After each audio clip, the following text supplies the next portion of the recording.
Thank you for listening to Depictions Media Radio.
Welcome back, everybody.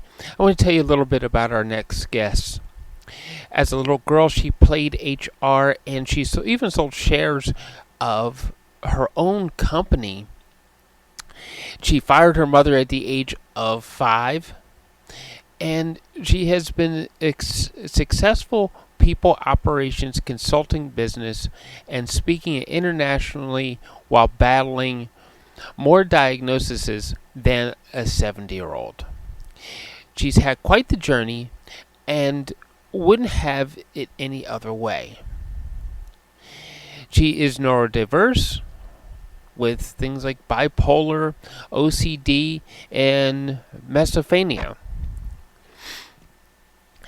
She has physical diversions, multiple diagnoses, including a seizure disorder.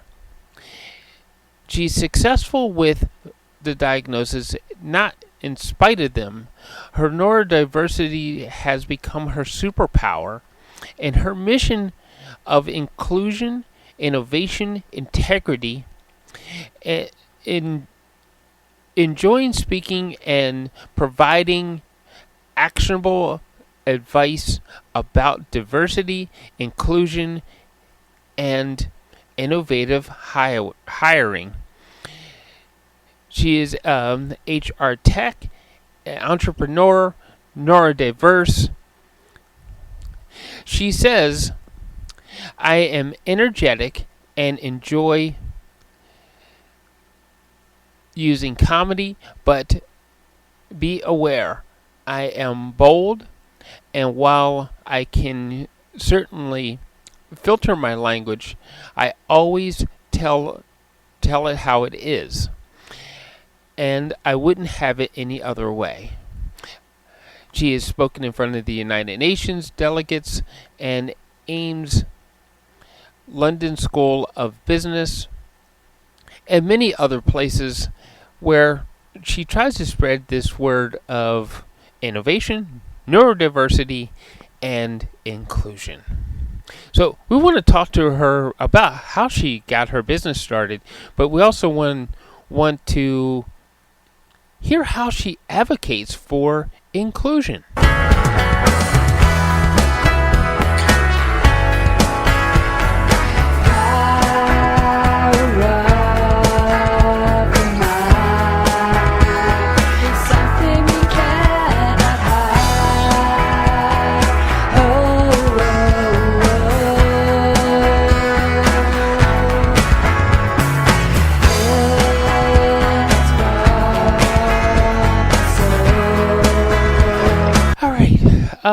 So let's start off with you put in your bio this story of you being 5 and firing your mother. I just thought that was hilarious.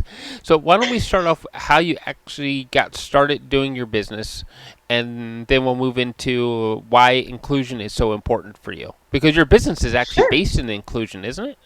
Yes, yes, yes, it is. So starting off with a little kid who grew up watching an HR and recruiting profile, and even firing my own mother, which was probably pretty rude. I also hired her multiple times, so I don't make it seem like all I did was fire her, but uh, kind of growing up on that, it really an impact. And I also have a wonderful father who was my stay-at-home parent for a while, who also always taught at the college level. He teaches music, and he would take me with him to class sometimes. So I also had the benefit of really seeing what true education looked like. I'm very proud of my father. He's a superb teacher. And so as I got older and I ended up working in a recruiting business, I came to all the different things that I didn't like about that. The things I loved were obvious, right? But then there were a lot of things that were not being done well from process standpoint, and also from how we're being treated, both on the client and candidate side and agency recruiting, was just sort of appalling to me, really. Mm-hmm. It just this very inhuman approach and this idea treating human commodities and not taking into account what individual clients needed, and just it just didn't make a lot of sense to me. And so I struck out, with the blessing of the person who owned that company, struck out on my own and kind of ran from there. So I started off focusing very much on the hiring aspect, and then moved more and more into the HR and the consulting aspect, because they were things that I had done as well, skill sets I'd built up.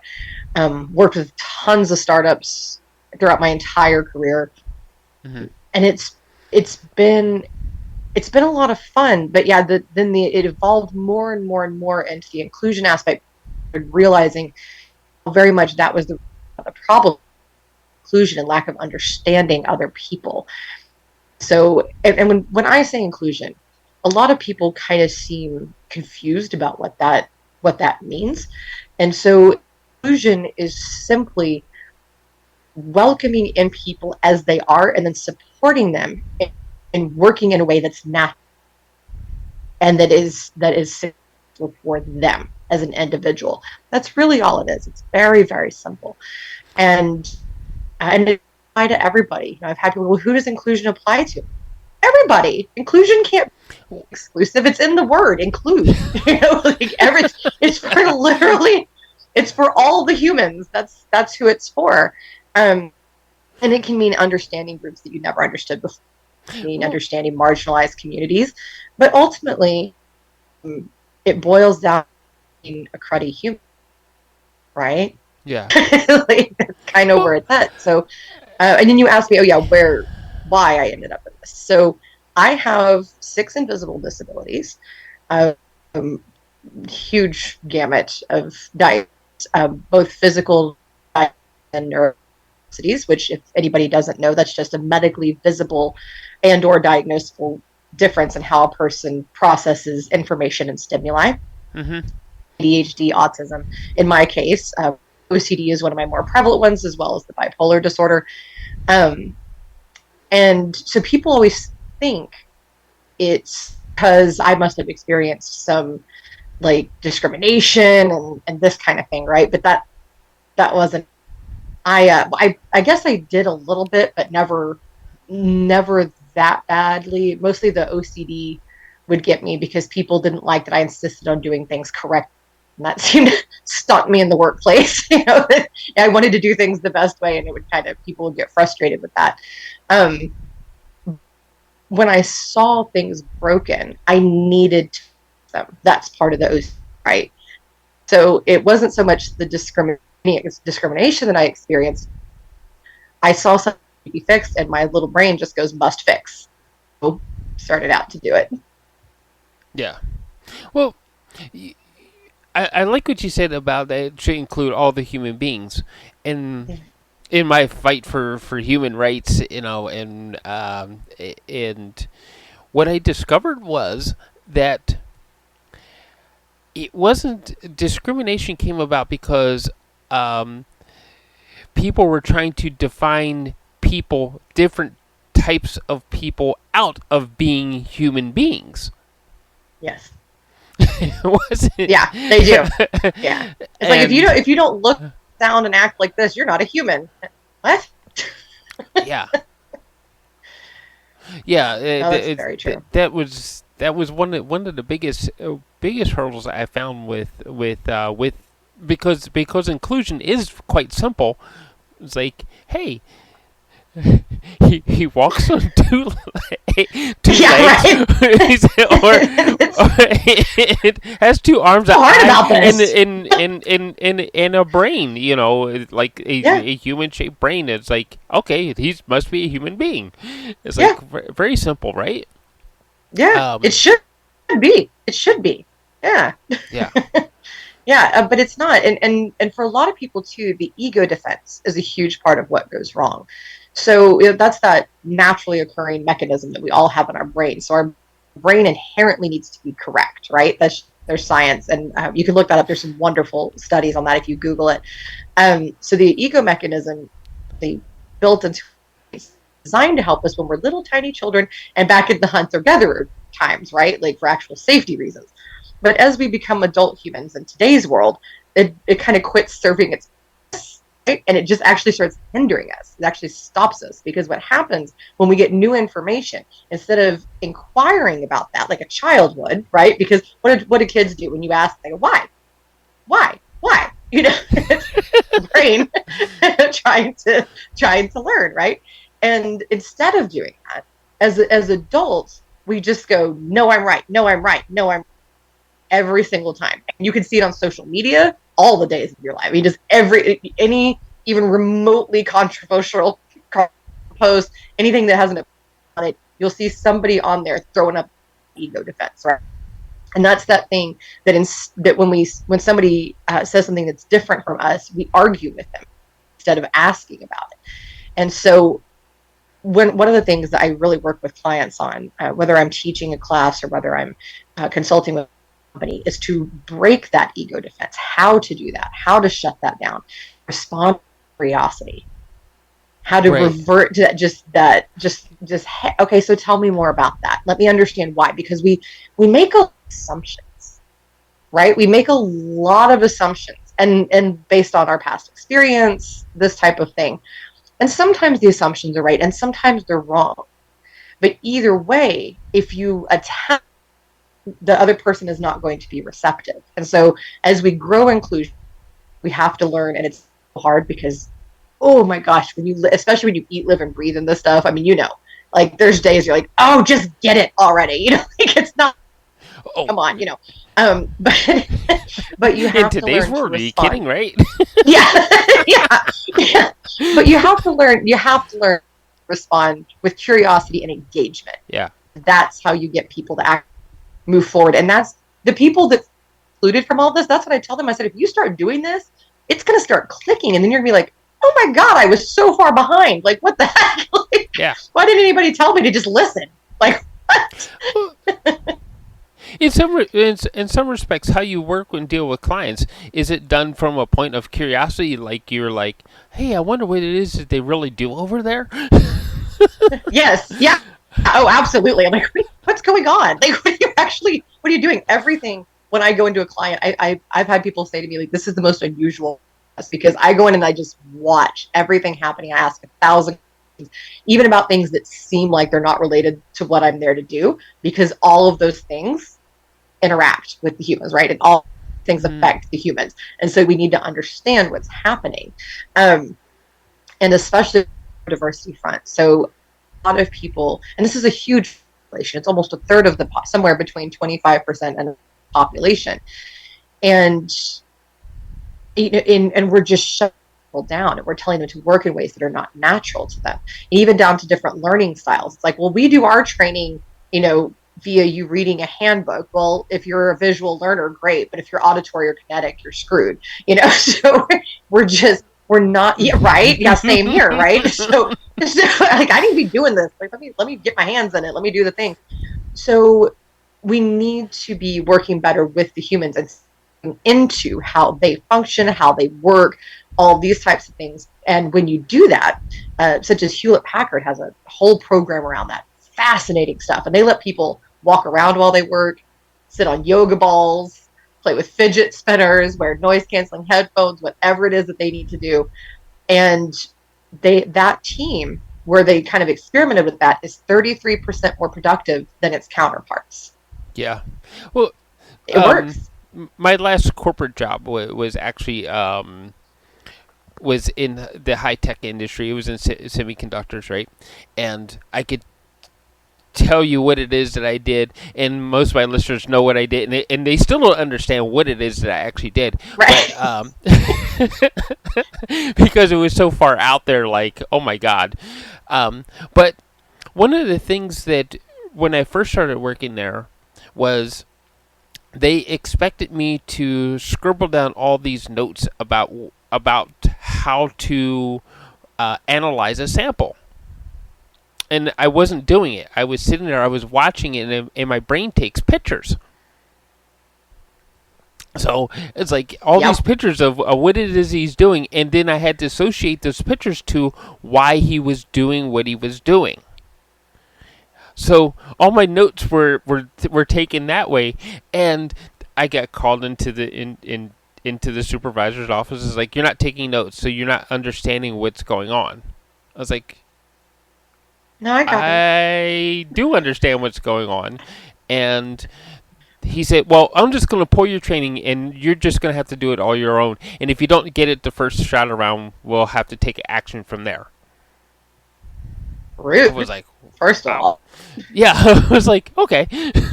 But it was science. It was chemistry, and I love science. I love chemistry, all Oh these yeah. sort of things, right? It's fun, right? And Oh gosh, yeah. I and had a microscope for all that stuff. so I was left that night with these two 500,000 pieces of analytical equipment, and I just started running samples because I knew that, okay, this one was supposed to go this way, so I could click click click here in the computer until and the machine started running the sample, spit out results, and in the long run, we got audited by Price Waterhouse Cooper, right? Oh And yeah. and who did they name the most consistent and the most accurate analytical tech they had? Love it. Because it's like, no, it has to go exactly this way. It Mm-hmm. can't go any other way. This way. So I kind of I get what you're love that. saying about the neurodivergence on that one, because it's Yeah. like, yeah, it's got to happen this way. Yeah, like this is just the thing. And I tell people too, especially the neurodiversity side, it's so fascinating because our we told that some things make people less than. Back to the dehumanization, that you address, and that's been very strong in the neurodiverse community. So think about autism. What is the first thing that people think of? Oh, they ride the short bus, quote quote, right? They must not be very smart. Yeah, you ever met a person with autism? Yeah, a lot of them, not all, a lot of them, highly intelligent. In fact, Einstein had autism, Alan Turing had autism, like the list kind of goes on. So I tell people be very careful making that assumption, especially to an autistic person, because they will shut you. Um, um, we have to kind of move. And ADHD, people think that the person can't focus. Well, that's actually not true. ADHD means that they, in parts of the brain, have trouble focusing. In other areas, there's hyper focus. There comes that H, right? People think activity. No, it's hyper focus. it's Yeah. that real zoned in aspect. And so we have to kind of pivot how we think about this. And luckily, there's a lot of science out there right now. Yay, Hmm. science! That is supporting moving all of this into positive. So Johns Hopkins, the National Library of Medicine, has several studies that were different science. Like I said, the study was really influential. McKinsey Institute, a few others, have all done different studies that talk about the benefits of neurodiversity. So our bodies, as I'm sure you know, with your background, I'm sure you have some knowledge of this. So our bodies compensate, right? So if there's something wrong over here, strength over here to kind of compensate to keep you safe. Well, the same thing with neurodiversity. Our brain does the exact same thing. So if there's kind Right. of a difference over here, a little bit of a struggle, it compensates. So people with neurodiversity have strong inclination towards innovation, towards science, towards, and of Hmm. course, depending on the neurodiversity in the individual, but creativity, um, model thinking, which is really next level stuff. It's really super fascinating. Um, some people are extraordinarily empathetic. Some people, it's just it kind of varies, but there are strengths that go with it. So I love my favorite thing about the neurodiversity movement is other than just getting all these learn about and meet all these crazy cool people whose minds are just fascinating, is that the whole premise of it is that difference is not a deficit. It's just how you are. So this thing over here may be weird, may be hard to deal with, and don't I know it? Like I tell people all the time, with the OCD and the bipolar, there's bad things and there's great things. Like I don't know if you've ever seen somebody when they're in a manic, but it I looks like a freight train coming at you. There's just yeah. so much, so much work that's done so rapidly. I honestly wouldn't trade it for the world, which shocks a lot of people. But so there's good things and there's bad things. There's things that we struggle with, and then there's things that are great. But it's just learning that that's just part of the human experience. And people hear disability, same thing, and they think, oh, less than, right? Do things. No, that same mother that little 5-year-old girl brutally fired has rheumatoid arthritis and would go into meetings with all kinds of executives. They'd be thinking, oh, look at the pitiful little lady with her walker, until she opened her mouth, and then it was just this whole you know a brilliance and strength. And trust me, nobody questions that lady when she opens her mouth. um, and so it's just one of those things. We have to realize, we have to learn to see people as they are and to be curious about them and learn them and ask them what they can do and ask them these different things instead of just assuming, like your Yeah. boss assumed about you. I mean, how Yeah. rude. you Yeah, know yeah, it was. But that was my last. I was at that job. It was actually with Mitsubishi, and I was there for more than half of my chemical career. So Oh wow. yeah, Well, that's good. yeah. Well, I mean, once they knew you were the best, I mean, Well, what are you gonna do with that was that? but yeah, but that was one of the things is that throughout the industry, um, well, see, here's one of the fun parts about for me for neurodiversity and science, right? That I became one of maybe a handful of 100 people that could actually do the analytical testing that we were doing, right? Okay. And of course, it was my eventual downfall that I was so well trained and so focused on this one thing that I couldn't get another job in chemistry Oh, that's because frustrating though. they pigeonholed you, right? Yeah. So, and I allowed them to pigeonhole me because it was just so much fun, you know. Right. Yeah. Oh, I like it. I'm just getting good at this. I got really good at it. Like I said, it's like auditors came and they were like, "Hey, he's probably one of your best techs." It's like, wow, because he doesn't he has a consistency to him. Um, but so eventually, I wound up retired away from it. But the fun part about science is, and what I like about the science community, you want to talk about inclusion. They don't care Yes. if you have a valid answer, a valid statement. They will take it into account. Yeah. So, That's true. That's very, very true. Yeah. in It, whereas other things in our world, like you're one of it's not the those, thing. you know. No, not the thing. Yeah. It is fascinating from that standpoint. And it's interesting too, because for a while, quote science, although there was a certain point in human existence where I don't know if science is really the right word for what was going on. It was like like uh Well, like magic, slash voodoo. I don't know like, what it was there for a while. You like back in the day, like when you look at like Yeah. old medicine and stuff like that. But Yeah. science, as we know it, as it has evolved, you're right. It the whole point of it is to right and to seek the best way, the best things. Yeah. And I think that's why I've always kind of gravitated towards science for all of my answers because that's how I think too. I want to do things the best way, the correct way, right? Mm-hmm. And so that I always kind of come back to that. And what's interesting is that now, fast forward decades later, and in my lifetime, which is great to see, science is what's bringing us the answers to inclusion. And science is what's going, hey guys, Well, we've been really stupid for the last few yeah. millennia. Actually, this stuff is all pretty cool, and we need to stop being stupid.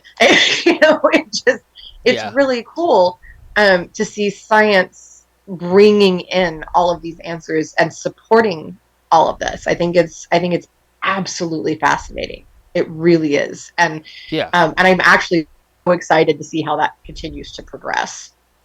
Well, one of the things that I watched happen because I was in the sciences and computers and watched the computer like grow to what it is now. Even right now, maybe it's scaring me a little bit, but I think that maybe because I'm The new Chat because GPT I'm is a little old. freaky, but Yeah.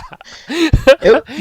So, I found this book, and I love audiobooks because I don't actually because and I discovered why I love audiobooks so much. I found this one book where they're talking about this boy in during the Second World War, and they had this term called word blindness.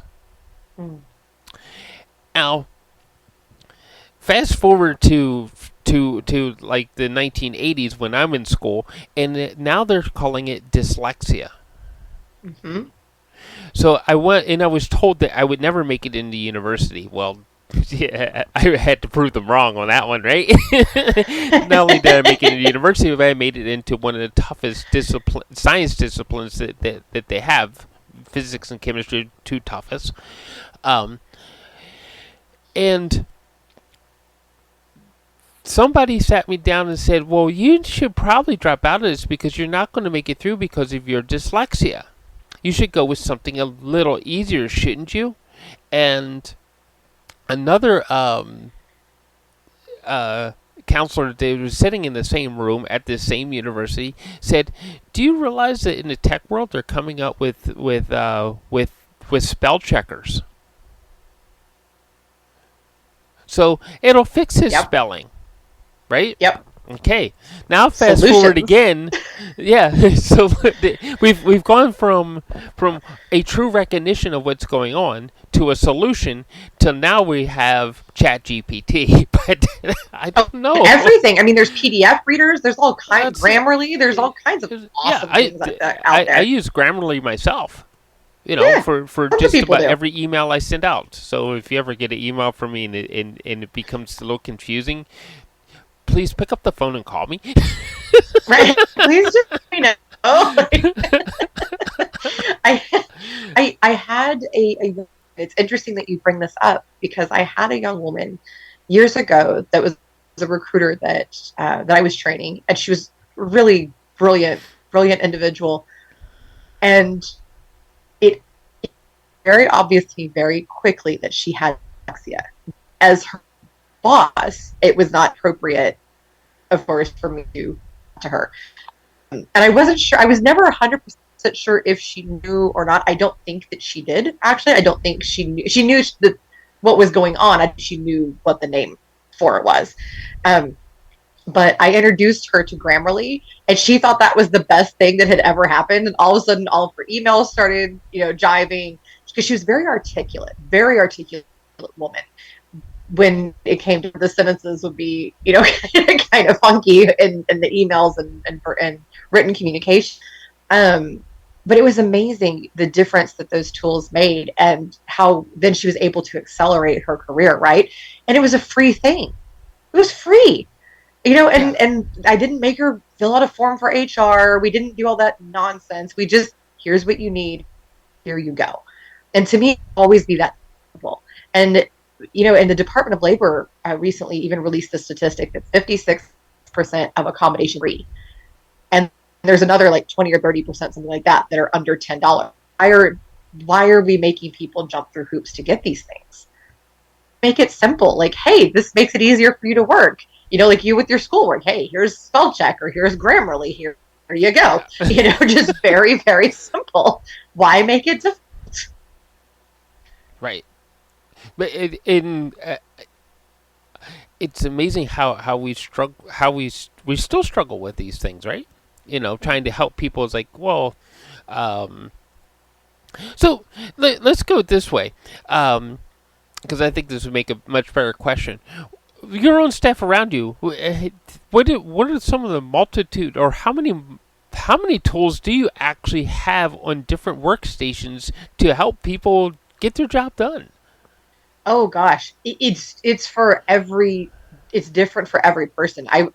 Now my personal approach is I like to just kind of cater the experience to what the individual needs, right? Mm-hmm. So everything from, and by the way, I mean you can't see it because it's blocked, but my desk is covered to accommodate my my various and sundry needs that I have, right?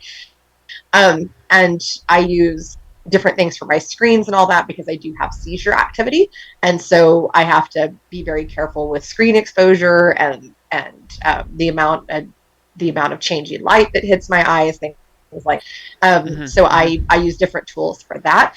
I've had people with one accommodation, and by the way, it's very rare on one of the teams that I'm working with that by the time I'm done, there's somebody that does not have at least one accommodation that they've decided would actually really help them out. Um, so and then we'll have up to 7. So we do, one of the things that I really like is user way, and there are other options to that, by the way, but it's an application that you put on your into your different softwares, your website, all of that. It's very affordable, and a person can select a need that they have or a diagnosis, and it changes the appearance of the software site for that person's needs. And that's been a huge game changer. Absolutely wonderful. PDF reading to Grammarly, we talked about. Mm-hmm. I do very big tactile things. I tell people if you need to keep your hands busy for whatever reason, if you need something for grounding exercises, any of that, please feel free to have that stuff on your desk. We do, I mean, just all kinds of different things. So it just, captions on all meetings. I'm a big proponent in that with my clients, whether it's Zoom, Teams, whatever it is, there need to be captions for people. A lot of people are hearing impaired these days, especially because we all like to listen to our loud music on our loud stereos, right? So, so we need those captions.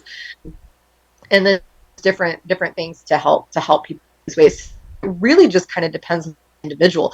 But the most I think I've ever had come up was I did have 8 different accommodations, but they were all very simple.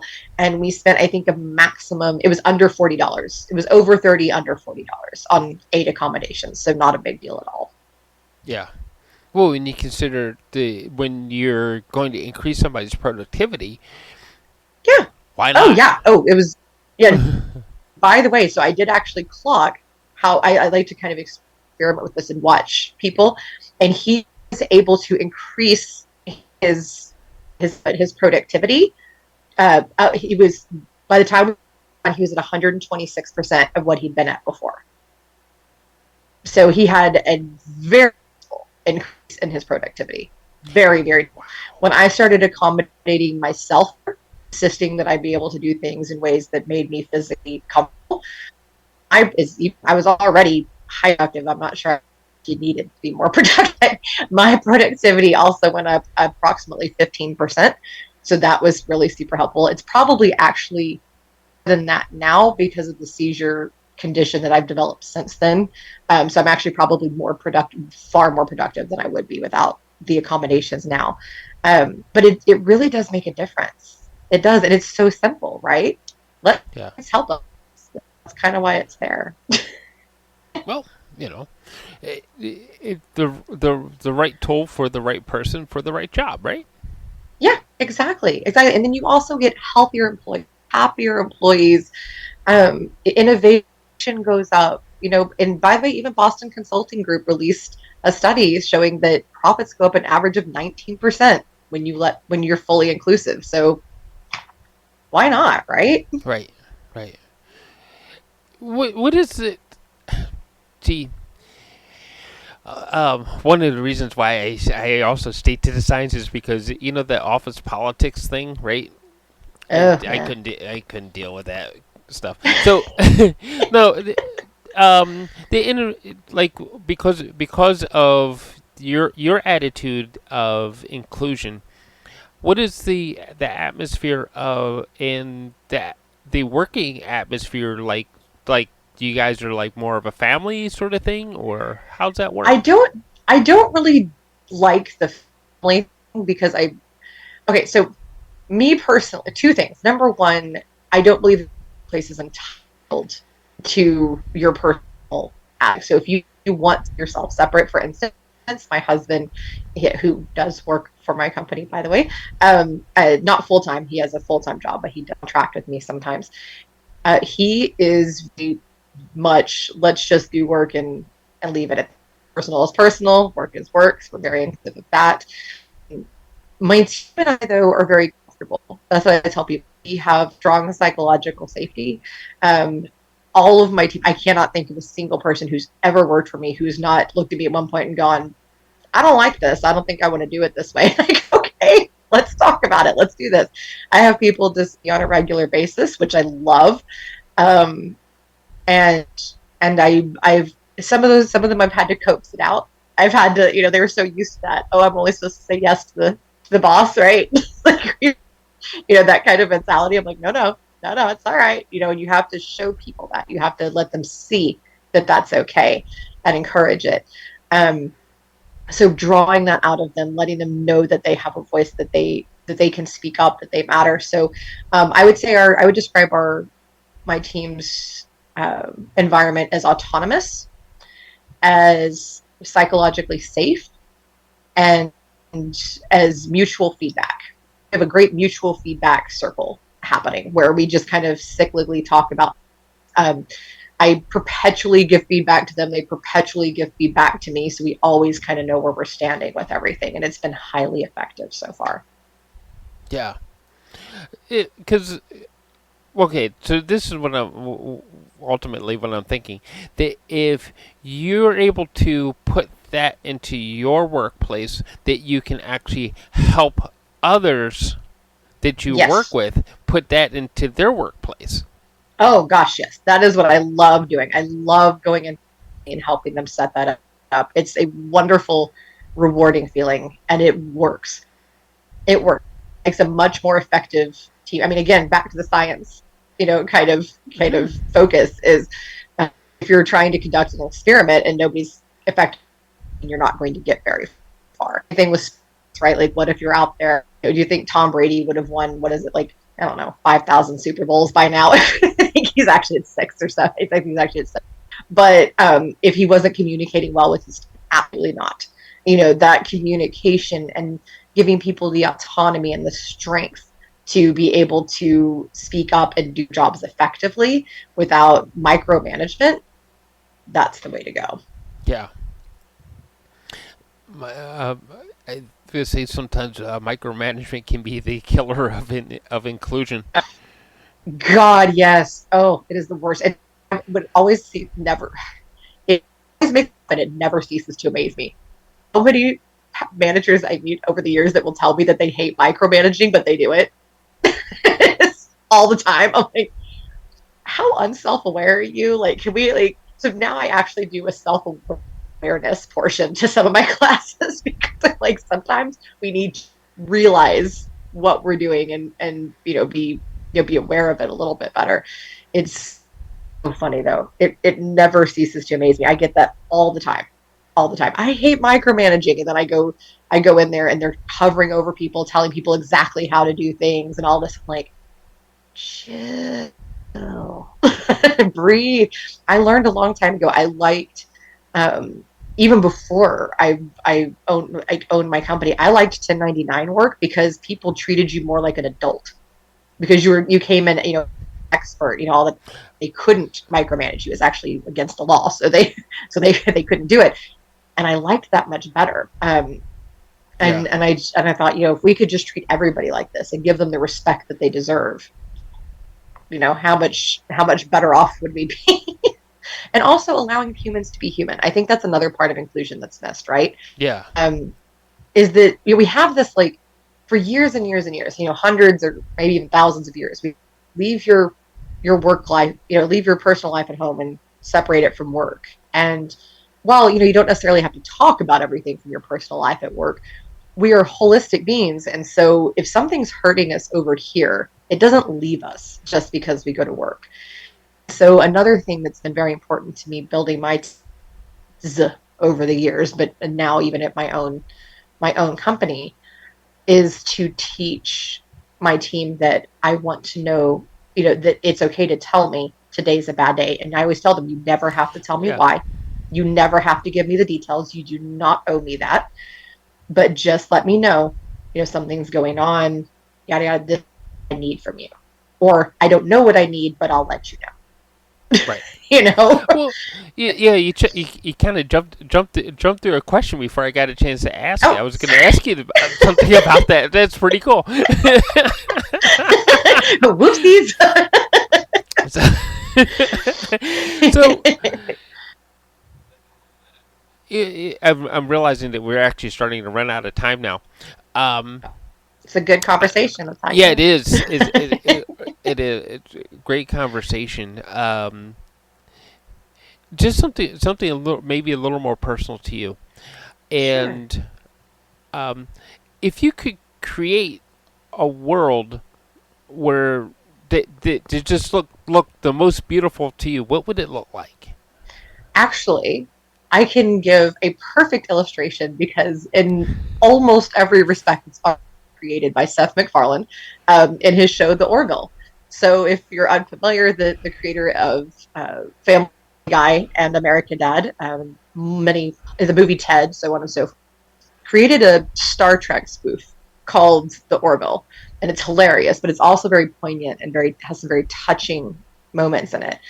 But the world that he created, where in in this particular culture, not every culture that's encountered in the show, but in this particular prime culture, your money, quote, quote, is your contribution, whatever that is. It could be writing poems, it could be music, it could be science, it could be you go fight on the battleships, whatever it is. That's that contribution, and everybody just rolls with it. If somebody's got some weird, quirky little thing about them, they're just like, all right, cool.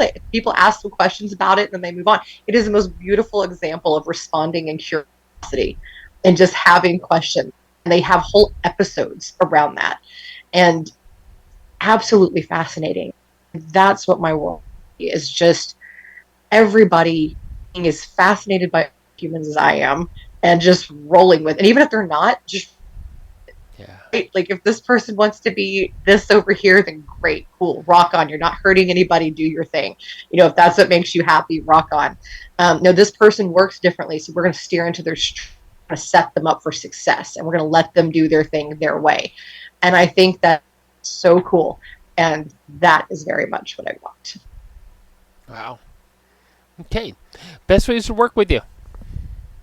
Best ways to work with me. So reach out to me on my website, titanmanagementusa.com. If you want me to speak or teach, you can also go to my speaker site, which is kmccordspeaking.com. And other than that, LinkedIn, I am all over that. And I'm one of 2 Katherine McCords with my spelling in the United States that's prevalent on LinkedIn. So I'm very easy to find.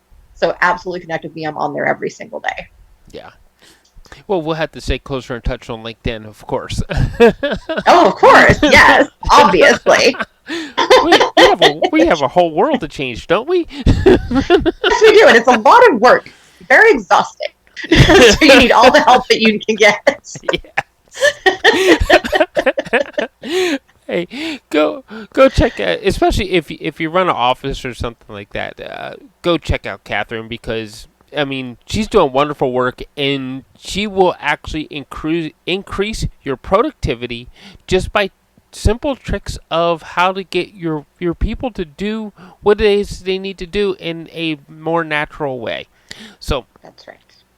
thank you for joining us today, Catherine. It's Thank been a you. lot of fun. It has been. I really enjoyed the conversation. You asked some new questions for me. I enjoyed the challenge. Thank you. Oh, you're welcome.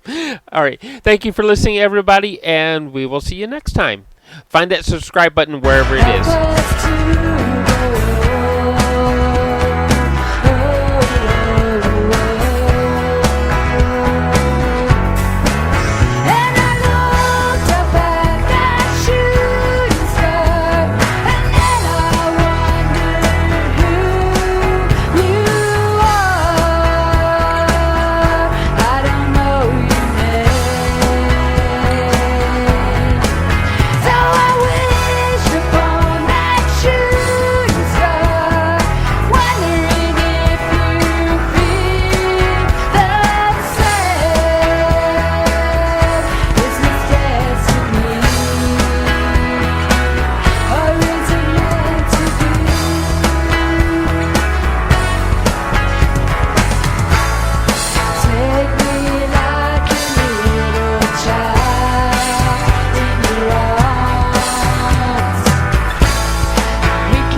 This show has been produced by Depictions Media. Please contact us at depictions.media for more information.